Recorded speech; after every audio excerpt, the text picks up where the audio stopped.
Hi friends, இன்றைக்கி பார்த்தீங்கன்னா நம்ம ஹெச்ஜேஜி பிராண்டோட ஒரு dual projector LED fog lamp பற்றி தான் பார்க்க போகிறோம். இந்த மாடல்லையும் அப்புறம் இந்த மாதிரி அவுல் ஷேப்லேயும் ரெண்டு மாடலில் வருது. அப்புறம் கலர் பார்த்தீங்கன்னா ஒயிட் அண்ட் எல்லோ ரெண்டு கலரில் இருக்குது. அப்புறம் ரெண்டுமே ஒயிட் கலரில் இருக்குது, அதாவது ஹை பீம் லோ பீம் ரெண்டுமே. அப்புறம் இது பார்த்தீங்கன்னா 40 வால்ட்டில் வருது, ஹை பீம் 20 லோ பீம் 20 அப்படி 40 வால்ட்டில் வருது. இது சிங்கிள் பீஸாக தான் வருது. ரெண்டு லைட்டாக வாங்கணுன்னா நம்ம ரெண்டு பீஸ் தனித்தனியாக வாங்கணும். பாக்ஸ் உள்ள பார்த்தீங்கன்னா இந்த மாதிரி ஒரே ஒரு லைட் தான் இருக்குது. இந்த ஒரு லைட்டில் பார்த்தீங்கன்னா ரெண்டு ப்ரொஜெக்டர் வருது.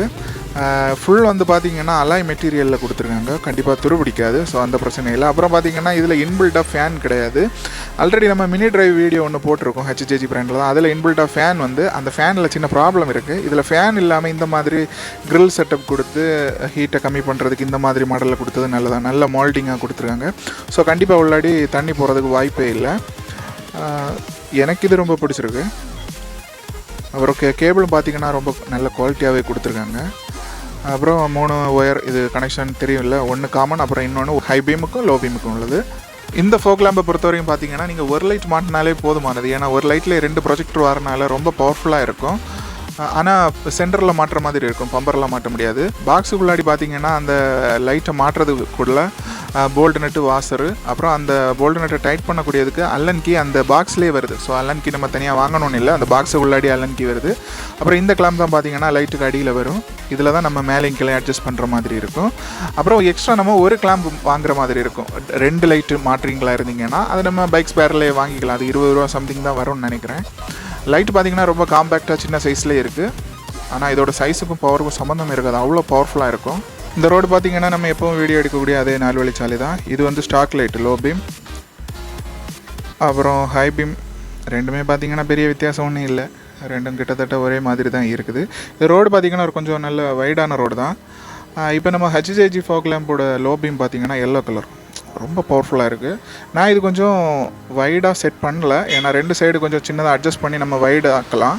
நான் அப்படி பண்ணலை, ஏன்னா அந்த அளவுக்கு பண்ணால் நமக்கு ஆப்போசிட்டில் வரவங்களோட கண் கொஞ்சம் நல்லா கூசுகிற மாதிரி இருக்கும். நான் அதனால் சென்டரில் மட்டும் ரொம்ப பவர்ஃபுல்லாக வர மாதிரி செட் பண்ணியிருக்கேன். உங்களுக்கு தேவையான நீங்கள் வைடாக எவ்வளோ வைடாகவும் அட்ஜஸ்ட் பண்ணிக்கலாம். ஏன்னா இது டபுள் ப்ரொஜெக்டராக இருக்கிறனால நீங்கள் வைடாக எவ்வளோ வைடாக்குனாலும் உங்களுக்கு பவர் கம்மியாகாது. இந்த லோ பீம் எல்லோ கலர் பார்த்திங்கன்னா நமக்கு ரெயின் டைமில் ரொம்ப யூஸ்ஃபுல்லாக இருக்கும். ரெயின் டைமில் பார்த்திங்கன்னா இந்த ஒயிட் கலர் எல்இடி லைட் வந்து இந்த தார் ரோட்டில் பெரிய அளவு ரிஃப்ளெக்ஷன் எஃபெக்ட் இருக்காது. அது கொஞ்சம் பிளாக்காக தான் இருக்கும் எவ்வளோ பவர்ஃபுல்லான லைட் போட்டாலும். அதில் இந்த எல்லோ கலர் லைட் பார்த்திங்கன்னா ரெயின் டைமில் ரோடு நல்ல ப்ரைட்டாகவே தெரியும். இந்த ரோடு பார்த்திங்கன்னா இது சிமெண்ட் ரோடு தான், இன்னும் அதில் தார் இன்னும் போடல, 4 வழிச்சாலை வேலை இன்னும் ஃபுல்லாக கம்ப்ளீட் ஆகலை. தூரத்துலேயும் பார்த்திங்கன்னா ரொம்ப பவர்ஃபுல்லாக தான் இருக்குது. உங்களுக்கு மொபைல் கேமராவில் எடுக்கிறனால சரியாக தெரியாதுன்னு நினைக்கிறேன். இப்போ லோ பீம் இந்த எல்லோ கலர் எவ்வளோ ப்ரைட்டாக இருக்கோ அதே மாதிரியே ஒயிட் கலரும் தூரத்தில் ரொம்ப ப்ரைட்டாக தான் இருக்குது. இப்போ பார்த்திங்கன்னா நம்ம நார்மல் ரோட்டில் இருக்கோம். நார்மல் ரோட்டில் நம்ம வச்சுருக்க அட்ஜஸ்ட்மெண்ட் பார்த்திங்கன்னா கரெக்டாக தான் இருக்குது. இதை இன்னும் வைடாக அட்ஜஸ்ட்மெண்ட் பண்ணலாம், ஆனால் ஆப்போசிட்டில் வரவங்களுக்கு கண் ரொம்ப கூசுகிற மாதிரி இருக்கும், அதனால் நம்ம பண்ணல. இதுவே கரெக்டாக தான் இருக்குது. இதில் பார்த்திங்கன்னா இன்னொன்று ஹை பீம் அட்ஜஸ்ட்மெண்ட் வந்து ரோட்டில் அடிக்கிற மாதிரி அட்ஜஸ்ட்மெண்ட் பண்ணுங்கள். சிலர் வந்து அட்ஜஸ்ட்மெண்ட் பண்ணுற பார்த்திங்கன்னா ரோட்டில் கூடாது, ஆப்போசிட்டில் வரவங்களுக்கு முகத்தில் அடிக்கிற மாதிரியே இருக்கும். ஸோ அந்த அட்ஜஸ்ட்மெண்ட் கரெக்டாக பண்ணுங்கள், இல்லைன்னா ஆப்போசிட்டில் வரவங்களுக்கு ரொம்ப கஷ்டமாக இருக்கும். இது உங்களுக்கு நீடாக இருந்தால் மட்டும் நீங்கள் வாங்குங்க, பர்ச்சேஸ் பண்ணுங்கள். ஏன்னா நீங்கள் எதிர்பார்க்குற பவரை விட இது ரொம்ப அதிகமாகவே இருக்கும். மொபைலில் கேமராவில் எப்படி தெரியுதோ எனக்கு தெரியலை, ஆனால் இது லைவாக பார்க்கும்போது பார்த்திங்கன்னா ரொம்ப பவர்ஃபுல்லாக இருக்கும். ஸோ நீங்கள் நைட் டைமில் அதிகமாக ட்ராவல் பண்ணுவீங்க, லாங்காக போவீங்க, ஃபாரஸ்ட் ஏரியாவில் தான் உங்கள் பிளேஸ் இருக்குன்னா கண்டிப்பாக இது உங்களுக்கு தேவைப்படும். மற்றபடி உங்களுக்கு இது தேவைப்படாதுன்னு நினைக்கிறேன். ஏன்னா இந்தியாவில் ஃபோக் லேம்ப் வந்து இல்லீகல். அதனால் நீங்கள் ரோட்டில் ஓட்டும்போது போலீஸ் ஆஃபீஸர்கள் பார்த்தாங்கன்னா கண்டிப்பாக ஃபைன் அடிப்பாங்க. அதனால் உங்களுக்கு அந்த மாதிரி இடத்துல இருக்கும், நைட் டைமில் இப்படி இடத்துக்கு போக வேண்டி இருக்குது, கண்டிப்பாக எனக்கு இப்படி ஒரு பிரைட்டான லைட்டு தேவை, கம்பல்சரியாக தேவை அப்படின்னு நினைக்கிறவங்க மட்டும் வாங்குங்க. சும்மா அழகுக்காகவும் ஆப்போசிட்டில் வரவங்களை கஷ்டப்படுத்துறதுக்காகவும் வாங்க வேண்டாம். அப்புறம் இதோட கனெக்ஷனை பொறுத்த வரைக்கும் பார்த்திங்கன்னா BS4 வரைக்கும் உள்ள பைக்கில் பார்த்திங்கன்னா நம்ம ஒயரை கட் பண்ணி கனெக்ஷனை கொடுத்துருவோம், எந்த ப்ராப்ளமும் இல்லை. ஆனால் BS6 பார்த்திங்கன்னா ஒயரிங்கில் நம்ம ஏதாவது நோண்டுறோன்னா கம்பெனியில் வாரண்டி தரமாட்டாங்க. புதிய பைக், லேட்டஸ்ட் பைக் இதுலேயுமே நம்ம ஒயரிங்கை நோண்டினீங்கன்னா கண்டிப்பாக வாரண்டி கிடைக்காது. அது இல்லாமல் நீங்கள் மற்ற பைக்கு மாதிரி இதில் நீங்கள் ஒயரிங்கை கட் பண்ணி நீங்கள் யூஸ் பண்ணும்போது என்ன ஆகுதுன்னா 2 R15 நமக்கு தெரிஞ்ச பசங்களோட பைக்கில் பார்த்திங்கன்னா அடிக்கடி ஃபியூஸ் போகுது அந்த BS6 மாடலில்.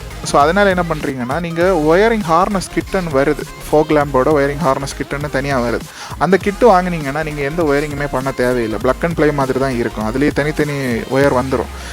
பேட்டரிக்கு 2 ஒயர் வந்துடும், அப்புறம் சுவிட்சுக்கு ஒயர் வந்துடும், 2 லைட்டுக்கு தனித்தனி ஒயர் வந்துடும். ஸோ நமக்கு அதில் வாரண்டி பிரச்சனை எதுவுமே இருக்காது. இன்னொன்று அடிக்கடி ஃபீஸ் போடுற பிரச்சனையும் இருக்காது.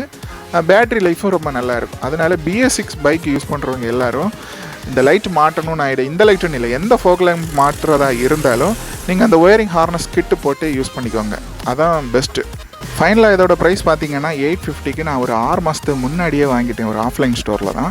ஸோ இப்போ கண்டிப்பாக இதோட ப்ரைஸ் ஒரு 100 ருபீஸ் ஏதாவது கம்மியாக தான் இருக்கணும், கூடுறதுக்கு வாய்ப்பு இல்லை.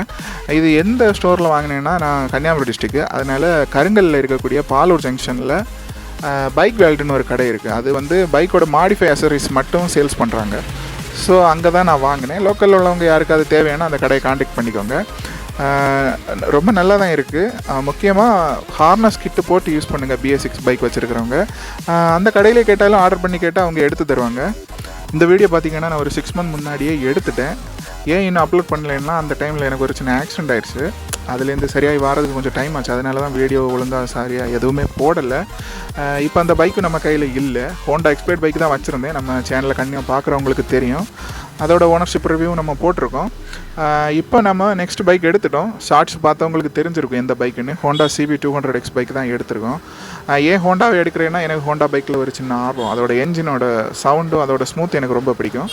அந்த பைக்கோட பாசிட்டிவ் நெகட்டிவ் பாயிண்ட்டுகள் தெரிஞ்சுக்கணும்னா சொல்லுங்கள், அதுக்கு ஒரு வீடியோ போடுறேன். இல்லை ஓனர்ஷிப் மாதிரி ஒரு வீடியோ வேணும்னா சொல்லுங்கள். அந்த பைக்கு நான் ஒரு 4 மாதமாக நல்லா யூஸ் பண்ணிட்டேன். ஸோ அதோட வீடியோவும் கூடிய சீக்கிரம் வரும்னு நினைக்கிறேன். இந்த வீடியோ உங்களுக்கு பிடிச்சிருந்தனா லைக் பண்ணுங்கள், ஷேர் பண்ணுங்கள், கமெண்ட் பண்ணுங்கள். நம்ம சேனலுக்கு புதுசுன்னா சப்ஸ்கிரைப் பண்ணுங்கள். அப்போ போடுற வீடியோ உங்களுக்கு நோட்டிஃபிகேஷன் கரெக்டாக வரும்.